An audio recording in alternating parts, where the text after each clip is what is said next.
Inside Trans-Allegheny Asylum, proof of the paranormal. Darkness just clings to these old stones, doesn't it? It's like a chilling testament to centuries of sadness. They say some folks who came in here never really walked out. These walls were meant for healing, but they ended up seeing more horror than hope. Imagine this. Over 2,400 souls crammed into a place designed for just 250. Today, we're stepping inside, looking for the truth behind the stories, the whispers, the echoes of the Trans-Allegheny Lunatic Asylum. Is it just history we're feeling, or something a whole lot scarier? Welcome to West Virginia and the town of Weston. Here, a massive structure dominates the skyline, the Trans-Allegheny Lunatic Asylum. It's a monument to a pretty dark chapter in how we once treated mental health. Those Gothic spires you see, they're a constant reminder of the tormented lives and countless stories of spirits still wandering these decaying halls. For 130 years, from when it opened its doors in 1864 until it finally closed in 1994, this asylum saw suffering that's hard to even imagine. Now it's known as one of America's most haunted spots, a place where that line between our world and whatever's next feels terrifyingly thin. We're here to explore its darkest corners, to look at the chilling paranormal evidence people have captured and reported, from apparitions of old patients to objects moving all on their own. So, what's really lurking inside the Trans-Allegheny Lunatic Asylum? A legacy carved in stone and suffering. You really can't grasp the sheer size of the Trans-Allegheny Lunatic Asylum until you see it. It's actually the largest hand-cut stone masonry building in all of North America. The renowned architect Richard Andrews designed it, and it was meant to be incredible for its time, built using the Kirkbride plan. Dr. Thomas Story. Kirkbride had this idea that the building itself, with its long, sprawling wings, lots of natural light and fresh air, could actually help people heal. He called it a special apparatus for lunacy. The thought was that patients would get better with therapeutic sunlight and a calm, rural setting, a far cry from the grim jails and almshouses where many mentally ill people were kept back then. The asylum was even designed to be self-sufficient, with its own water treatment plant and farm. Construction kicked off in 1858, but it was a slow, tough process, especially when the Civil War broke out. The half-built place was even used as a fort, changing hands several times. The first patients, 9 women, were finally admitted in 1864. But that dream of a healing sanctuary, it pretty quickly fell apart under the crushing weight of too many people needing help and some really brutal ideas about treating mental illness. The reasons people were committed here were shockingly broad and often just tragic and unfair. If you look at patient records, you'll see people admitted for things like asthma, epilepsy, indigestion, or even novel reading, political excitement, and wives for insubordination. And often those wives could only be released by the same husbands who put them there. Kids were sometimes born inside these walls, knowing no other life. Some were simply abandoned. By the 1950s, the asylum's population had just exploded. We're talking over 2,400 people, nearly 10 times what it was built for. Overcrowding was out of control. Patients were forced to sleep on cold floors, sometimes with no clothes, in unheated hallways smeared with filth. Reports from that time paint a horrifying picture of unsanitary conditions, awful neglect, and just not enough resources. Staffing was critically low. Sometimes there was only one doctor for every 248 patients. It's no surprise that violence became a grim reality, whether from overwhelmed staff or between desperate patients. Disturbing treatments were common.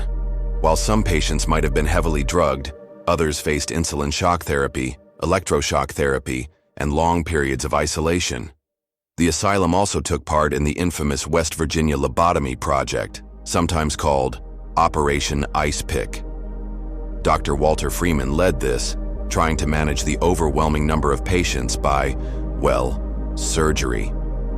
Now you might hear sensational claims of 20,000 deaths, and that seems to be an exaggeration. But official records and historical accounts suggest hundreds, certainly between 400 and 500 people, died within these stone walls during its 130 years. Many were buried in unmarked graves right here on the asylum grounds. Their identities are lost, their passing often unacknowledged by families who couldn't or wouldn't claim them. It's this powerful mix, the stunning architecture, the hopeful start, and then this plunge into unimaginable human suffering that really fuels the asylum's dark reputation. And the legends of specific spirits? They're everywhere. There's Lily, said to be a young girl who was either born and raised here, or at least spent her childhood in the asylum, dying of pneumonia when she was about 9. Visitors often leave toys in Lily's room, and some say these toys move, or they hear a child's laughter. Then there's the tragic story of Dean, a patient supposedly murdered by 2 other inmates. They tried to hang him but ended up crushing his head with a bed frame. His spirit is said to haunt the room where he died. People also talk about darker entities, like Big Jim and David Mason, the men accused of killing Dean. Their presence is described as heavy, even malevolent. And then there's Slewfoot, a name whispered with real dread.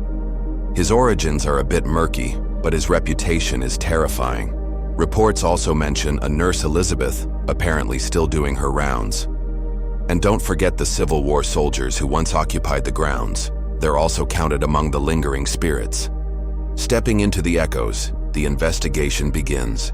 Today, the Trans-Allegheny Lunatic Asylum is a National Historic Landmark. It's preserved and open to the public for historical tours, and yes, paranormal tours.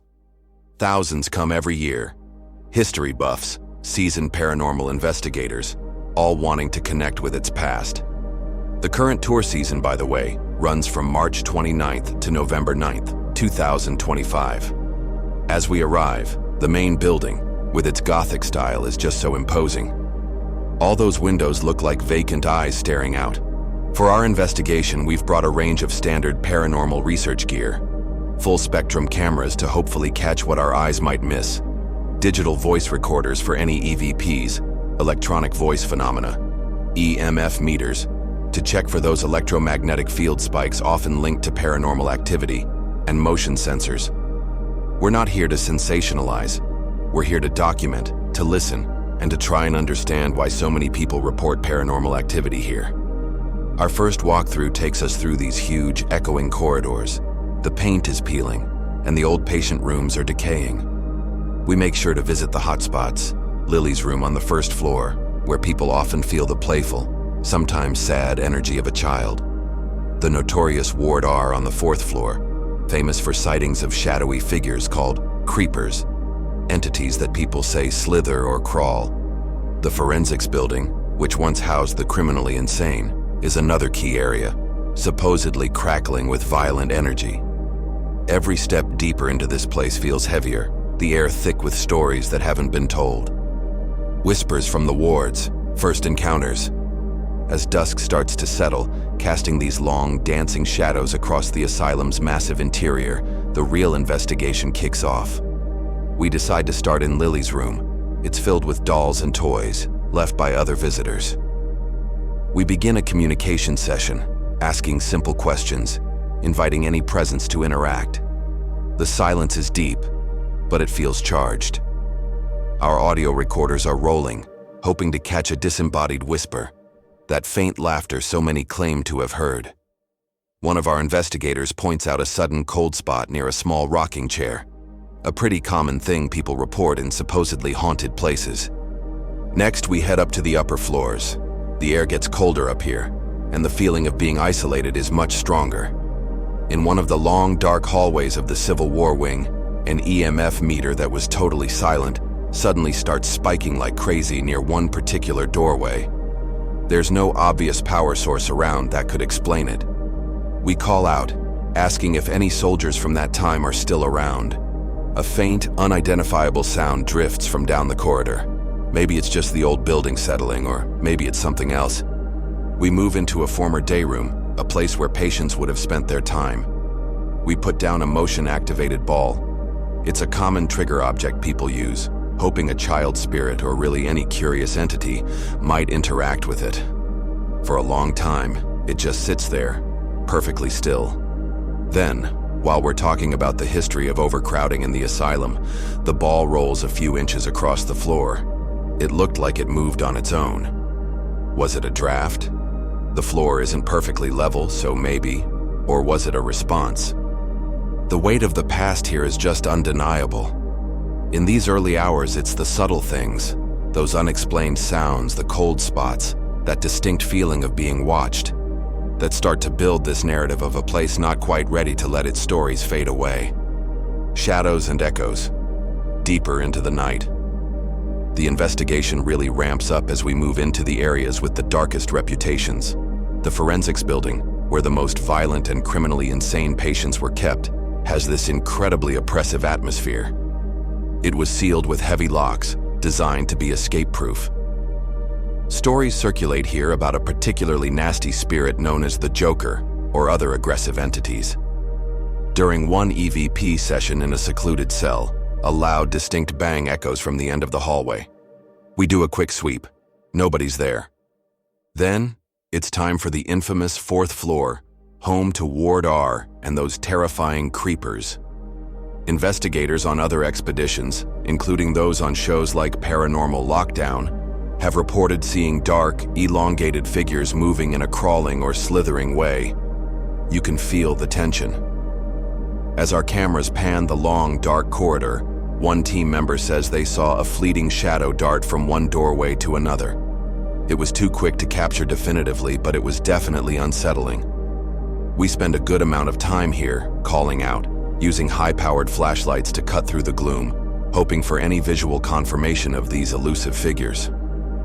While we don't see a full-bodied creeper, that feeling of being watched is undeniable, and our audio equipment picks up several unexplained noises, like soft, scuttling sounds. Another strange thing people report at Trans-Allegheny is seeing doppelgangers, visitors claiming to see doubles of themselves or their tour guides walking around. We don't experience this ourselves, thankfully, but just knowing it's a possibility adds another layer of weirdness to this already unsettling place. Over in the medical wing, surrounded by rusted gurneys and decaying treatment rooms, we try to communicate with Nurse Elizabeth. We leave a digital voice recorder running in an empty examination room. Later, when we play it back, there's a faint sigh, a sound we definitely didn't hear at the time. Throughout the night, there are these moments of intense activity, but they're followed by long stretches of just quiet waiting. Most of the trigger objects we left out don't move, but the personal experiences, those cold drafts in sealed rooms, the distinct feeling of someone unseen nearby, and the unexplained noises on our audio, they keep adding up. Every creak of this old building, every distant sound, starts to feel like it could mean something. Sifting through the static, evidence review. As dawn starts to break, we get together to go over everything from our long night inside Trans-Allegheny. Often, the most compelling stuff comes from our audio recordings. We captured several instances of what could be EVPs, that sigh in the medical wing we mentioned, a faint mumble in Lily's room that, when we amplify it, sounds like a soft hello, and a series of taps in the forensics building that really seemed to respond intelligently to questions we were asking. Visually, apart from that fleeting shadow on the fourth floor, we didn't capture any definitive apparitions on camera. We did record several light anomalies, orbs and streaks of light, but we know these can often be dust, insects, or even lens flares. The movement of that ball in the day room, though, that's still an intriguing one. It's hard to definitively explain away, especially since we were trying to keep conditions controlled. The EMF spikes, especially in the Civil War wing, were really noticeable because of how intense they were and the fact there was no obvious source. And personal experiences, while they're subjective, were pretty consistent among the team in certain areas. Feelings of unease, sudden temperature drops, and that distinct sensation of being watched, especially in Ward R and the seclusion cells of the forensics building. When we try to connect these experiences to the known legends, the activity in Lily's room certainly fits with reports of her playful spirit. The oppressive atmosphere and unexplained noises on the fourth floor, they definitely lend some weight to those terrifying tales of the creepers and other tormented souls. The responses, or lack of them, in the room said to be Dean's were more ambiguous. Maybe that reflects the reports of him being a quieter spirit, especially if the more aggressive energies of Big Jim and David Mason are also said to be in that area. Look, no single piece of evidence gives us that smoking gun, that irrefutable proof of the paranormal. But when you put it all together, the anomalous audio, the unexplained physical events, and the consistent personal experiences, it paints a pretty compelling picture of a location that's incredibly rich in residual energy, and just maybe, intelligent hauntings. The enduring imprint of anguish. Leaving the Trans-Allegheny Lunatic Asylum as the sun comes up, you feel this profound sense of the immense suffering these walls have soaked up. The sheer weight of its history, those dashed hopes of the Kirkbride plan, the horrors of overcrowding and inhumane treatments, the thousands of lives lived and lost in such despair. It creates an atmosphere you can almost touch. It's not hard to see why places like this are so strongly linked with hauntings, is it? All that intense emotional and physical trauma experienced by so many people could, in theory, leave an imprint, a kind of psychic residue that just replays or lingers. The imposing Gothic architecture itself, with its dark corridors and decaying rooms, naturally makes you feel uneasy, almost priming you for a paranormal experience. And let's be honest, cultural memory plays a part too. Asylums are pretty firmly stuck in our popular imagination as places of horror and the supernatural. Our investigation, like so many before ours, really dances on that line between historical tragedy and paranormal phenomena. The stories of Lily, Dean, and countless others are heartbreaking human stories, first and foremost. The proof we're looking for isn't just about trying to validate ghost stories. It's about acknowledging the very real anguish that defines this place. It's a stark reminder of a dark past in mental health care, and maybe, just maybe, the reported paranormal activity is a way these forgotten souls make sure their stories aren't completely erased. So, did we find definitive proof of the paranormal inside the Trans-Allegheny Lunatic Asylum? What proof even means is, of course, up for debate. We definitely documented unexplained sounds, weird EMF readings, and saw objects move in ways that are tough to explain conventionally. And our team members consistently shared personal experiences of unease and feeling presences in historically charged spots within the asylum. Perhaps the real proof isn't in one single undeniable piece of evidence, but in the overwhelming mountain of experiences reported by countless people over so many years. And now, we're part of that count. The asylum holds its secrets tight, but the whispers of its past are undeniably loud if you're willing to listen. The chilling evidence we captured and what we experienced suggests that the stories of spectral residents are more than just legends. It really seems like the stone walls of Trans-Allegheny hold on to the echoes of its tormented past, and perhaps the spirits of those who had to endure it. They remain silent witnesses in this decaying monument to suffering, their stories forever etched into the very fabric of this infamous asylum. For those who dare to seek their own answers, the asylum is open for tours for the 2025 season from March 29th to November 9th. What do you think? Have you ever been to the Trans-Allegheny Lunatic Asylum? Or maybe you've experienced something you just couldn't explain at another historic haunted location? We'd love to hear your theories and experiences in the comments below. If you found this investigation compelling, please give this video a thumbs up, subscribe for more explorations into the unknown, and don't forget to hit that notification bell so you won't miss our next journey into the shadows.